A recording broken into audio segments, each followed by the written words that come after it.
السلام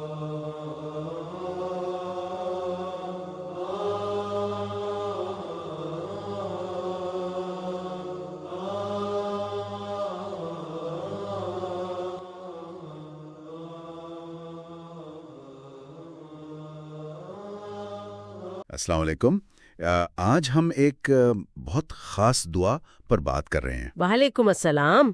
جی، وہ دعا جو اسلامی روایت میں سونے سے پہلے پڑھنے کی تلقین کی گئی ہے۔ بالکل۔ ہمارے پاس کچھ روایتی تشریحات ہیں، کچھ جدید نقطۂ نظر بھی ملے، تو ہمارا مقصد ہے کہ ان کی روشنی میں ذرا گہرائی میں جائیں جی، اور سمجھیں کہ اس دعا کی اہمیت کیا ہے اور روزمرہ زندگی میں اس کے کیا فائدے ہو سکتے ہیں۔ صحیح۔ یہ صرف چند الفاظ نہیں ہیں، نہیں، بالکل نہیں۔ یہ تو دن کے آخر میں سکون پانے کا اور خود کو اللہ کی حفاظت میں دینے کا ایک بہت مؤثر طریقہ ہے۔ بہت خوبصورت بات ہے۔ تو آئیے سب سے پہلے دعا سنتے ہیں۔ عربی متن ہے، بسمک ربی وضعت جنبی وبک ارفعہ جی، فإن امسکت نفسی فرحمها وإن ارسلتها فاحفظها بما تحفظ به عبادک الصالحین۔ ماشاءاللہ۔ اور اس کا تلفظ بھی بتا دیتے ہیں، بسمک ربی وضعت جنبی وبک ارفعہ فإن امسکت نفسی فرحمها وإن ارسلتها فاحفظها بما تحفظ به عبادک الصالحین۔ جی، اور یہ سنت نبی صلی اللہ علیہ وسلم سے ثابت ہے، یعنی پیغمبر اسلام کی تعلیمات سے۔ بالکل۔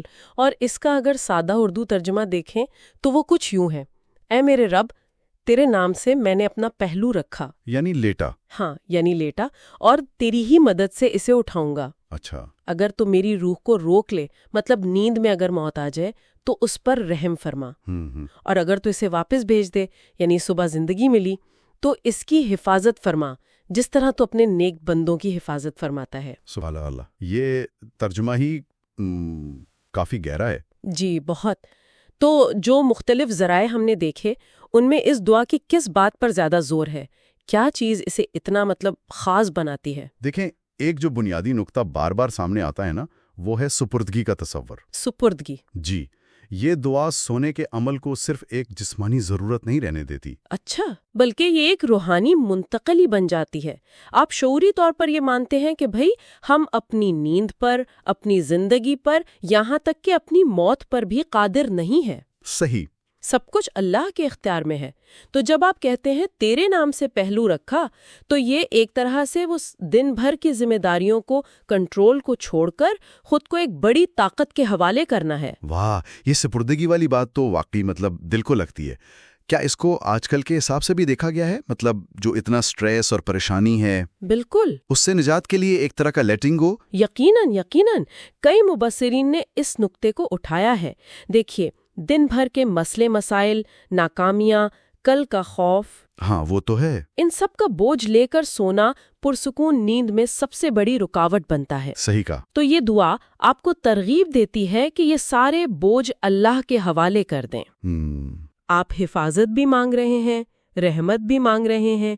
یہ اس یقین کو ظاہر کرتا ہے کہ نتیجہ جو بھی ہو، چاہے زندگی ملے یا موت، آپ اللہ کی پناہ میں ہیں۔ اچھا۔ اور یہ چیز ذہنی سکون لانے میں بہت بہت مؤثر ہو سکتی ہے۔ یہ بات سمجھ میں آتی ہے۔ تو اگر کوئی اسے اپنی روٹین کا حصہ بنانا چاہے تو اس کا بہترین طریقہ کیا ہو سکتا ہے؟ کوئی خاص آداب ہیں اس کے؟ جی، روایات میں کچھ رہنمائی تو ملتی ہے۔ ایک تو یہ کہ بہتر ہے باوضو ہو کر بستر پر جائیں، یعنی جسمانی اور روحانی پاکیزگی کے ساتھ۔ بالکل۔ پھر آرام سے لیٹ کر دن بھر کے کاموں پر تھوڑا سا غور کر لیں، اور پھر اس دعا کو ٹھہر ٹھہر کر پڑھیں۔ صرف پڑھنا نہیں، سمجھ کر۔ جی، اس کے معنی کو محسوس کرتے ہوئے۔ اصل بات یہی ہے کہ یہ صرف الفاظ کی ادائیگی نہ ہو۔ کوشش کریں کہ دل سے اپنی فکریں، اپنے ڈر، اپنی امیدیں سب اللہ کے سپرد کریں۔ یعنی ایک مکمل بھروسہ۔ ہاں، وہ یقین پیدا کریں کہ نیند کی حالت میں آپ کی بہترین دیکھ بھال ہوگی۔ اور آخر میں دن بھر جو نعمتیں ملیں ان پر شکر ادا کرتے ہوئے اور پرسکون رات کی دعا کرتے ہوئے بات مکمل کریں۔ یہ تو خود ہی ایک مکمل میڈیٹیٹو پروسیس لگ رہا ہے۔ جی ہاں، ایسا ہی ہے۔ اچھا، اب اگر ہم اس کے مجموعی فوائد پر نظر ڈالیں، ذہنی، جذباتی، روحانی، تو کیا خاص باتیں سامنے آتی ہیں؟ اگر ہم وسیع تناظر میں دیکھیں تو کئی فائدے نظر آتے ہیں۔ سب سے پہلے تو یہ ذہن اور جسم کو پرسکون کرنے میں مدد دیتی ہے۔ نیند بہتر آتی ہوگی اس سے؟ جی، گہری اور آرام دہ نیند کے امکانات بڑھ جاتے ہیں۔ یہ جو سونے سے پہلے کی بے چینی ہوتی ہے نا، فی سلیپ اینگزائٹی جسے کہتے ہیں، ہاں وہ بہت عام ہے۔ اس کو کم کرنے کا یہ ایک روحانی ذریعہ ہے۔ پھر روحانی سطح پر دیکھیں تو یہ اللہ سے تعلق کو مضبوط کرتی ہے، وہ تو ظاہر ہے۔ شکر گزاری کا احساس بڑھاتی ہے اور اللہ پر توکل یعنی بھروسہ کرنا سکھاتی ہے۔ اب واضح طور پر کہہ رہے ہیں کہ نیند میں جو ممکنہ خطرات ہیں، برے خواب ہیں یا کوئی اور تکلیف، ان سے اللہ کی حفاظت چاہیے۔